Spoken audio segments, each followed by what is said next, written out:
Welcome back sa ating YouTube channel, Nate Vlog TV. Ngayon nagluluto ako ng adobong manok with a twist, chicken style. So medyo may konting anghang, tamis, alat. Yan. So ang sangka po dito natin sa manok ay naglagay tayo ng mantika, pinainit muna natin yon, tapos sinangkot siya natin yung manok. Yung manok, gagawin natin siyang fried chicken style muna. So, meron siyang sangkap na paminta. So, inuulit ko, mantika, manok, saka yung paminta. Wala na po ang gagawin. Isasangkot siya nyo until pirituhin nyo siya ng mild lang. Yung hindi naman saktong malutong. Yung ganyan lang. So, low fire ang gawin nyo. Pwede nyo samahan yan ng atay, balon-balunan, saka puso ng manok. Meron ako nilagay na po dyan. Sinama ko na. Ang ginawa ko, una muna yung karne ng manok, inihuli ko na po yung balon-balunan saka yung atay kasi madali pong madurog yun. So, gigisahin na natin siya ng bawang saka sibuyas. So, ganyan siya. Para siyang naglalatik na yung kanyang texture. Para na siyang fried chicken mismo. Paborito po yun ng anak ko saka ng aking partner kasi masarap siya.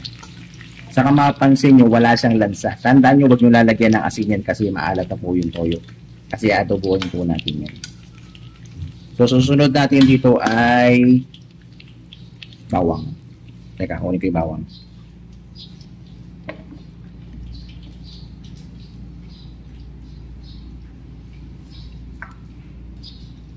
Kita ba? Okay, ito yung bawang.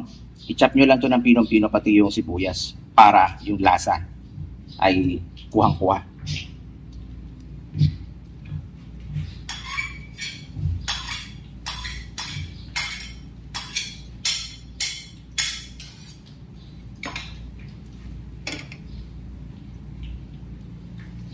So ito yung ating bawang. Ganyan lang tayo nagluluto. Medyo yung apoy, lakasan nyo ng konti. Sa ko lang konti yung apoy. Hindi po tayo cooking show ngayon. Trip lang. Kasi Sunday po ngayon. Naghanap sila ng masarap na ulam. Sabi ni partner, adobo na lang. Siya daw mag-aadobo. Sabi ko, ako na lang mag-aadobo. Kasi na-try niya yung adobo ko. Ubus. Si Adler, malakas sa adobo yun. Ayan nyo lang maging golden brown yung bawang. Pag naamoy nyo na yung mabangong fragrant ng bawang at medyo brownish na siya, light brownish, pwede nyo nang isunod yung sibuyas. Ganyan lang po kadali mag-adobo. Okay, nilagay ko na po yung sibuyas.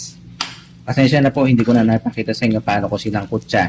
Yung manok sa mantika na may paminta. Siguro naman kung nagluluto kayo ng ginisa, madali lang naman yun isipin o isahin muli. Kaya nyo na yun. Okay, so nagisa ko na ngayon yung bawang sibuyas. Yan.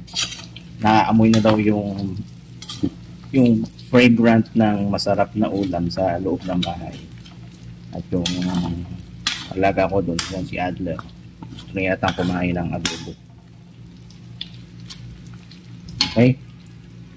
So, ayan nyo lang sumama yung bawang sibuyas sa yung manok at magkalasa.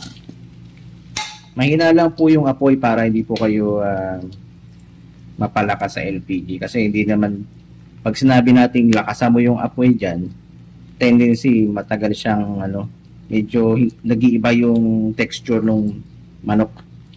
Pag low fire tapos sinangkot siya nyo, medyo lalambot na yung manok niya, yung kanyang karne. Tapos ilalagay na po natin yung soy sauce. Ang dami ng soy sauce ay kalahating cup. Tansya ko na po yan kasi matagal na naman ako nagluluto ng adobo. So, pag medyo kulang yung kanyang toyo, Tanong nyo sa kasama nyo kung may toyo. Yan, joke lang yan. Magalit. So, hintayin nyo lang maging ganyan ang itsura.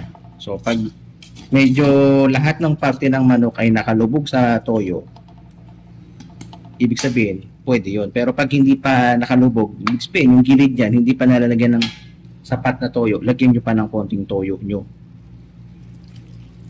Yan. So, half cup na yan ng toyo. Tapos, sunod nyo yung suka pag kumulo. Huwag nyo muna lalagyan ng suka kasi titigas yung karne ng manok pag sinabay nyo yung toyo at saka yung suka. Ang gamit po natin dito ay Silver Swan, sukang puti at saka Silver Swan soy sauce.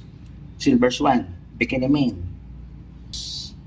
Guys, ang pampalasa din ito, Mamacita oyster sauce. Lagyan natin ng oyster sauce yung ating niluluto.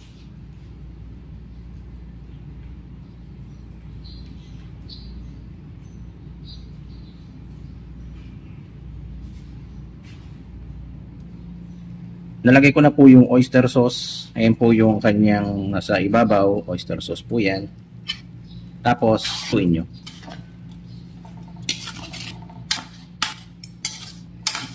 Ngayon, pag kumukulo ng konti yan, kumukulo na. Gagayin yan. Kumukulo. Kumapit na po dyan yung lasa ng ating sauce.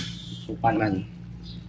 Yung suka, 1/4 cup lang o less than 1/4 cup, mga 1/8 cup suka. Tansyahin natin. Okay yan. Yung action ng suka is para mag-preserve yung pagkain kasi ano siya tinawag na acetic acid ba? Tinatawag. Ipakomment na lang po dyan sa baba sa comment box. So ayan yung kumulo yan, mga 5 to 7 minutes. Pwede na ilagay yung secret na sangkap natin. Yung secret na sangkap natin, lalagyan natin siya ng sili. Yung siling green, kasi hindi po ito green, ito po ay naging red na, nahinog na. Hatiin nyo lang sa gitna. Pwede na.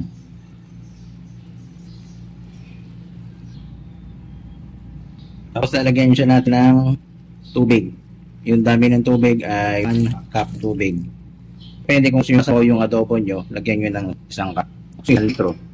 So nyo, isang ba o kaya isang lang. Joke lang po na. Ano yung prepared nyo namin ng tubig o ng sabaw yung adobo, hindi nyo po ipusun. So, natin siya ng asukan.